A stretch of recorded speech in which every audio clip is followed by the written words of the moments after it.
Serangan Houthi ke kapal-kapal yang terafiliasi dengan Israel di Laut Merah semakin intensif.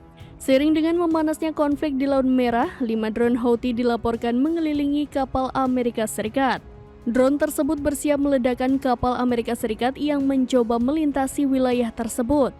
Dilansir The Times of Israel via Tribun News pada Senin 29 April 2024, hal itu telah dikonfirmasi oleh Komando Pusat Amerika Serikat alias CENTCOM. Menurut CENTCOM, kapal Amerika Serikat dalam keadaan terancam saat dikelilingi 5 drone tak berawak milik Houthi di Laut Merah. Meski demikian, CENTCOM mengaku bahwa kapalnya telah lolos dari serangan Houthi. Menurut pihaknya, militer Amerika Serikat bergerak cepat dengan melumpuhkan 5 drone milik Houthi itu seusai diidentifikasi. CENTCOM menambahkan tindakan tersebut diambil untuk melindungi kebebasan navigasi dan membuat perairan internasional lebih aman bagi kapal-kapal Amerika Serikat, koalisi, dan kapal dagang. Meski demikian, hingga saat ini Houthi belum memberikan keterangannya.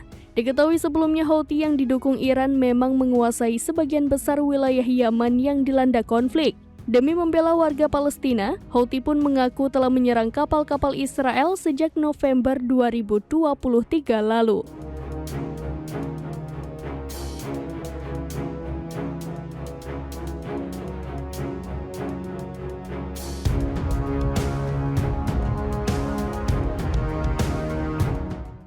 Download Tribun X sekarang, menghadirkan lokal menjadi Indonesia.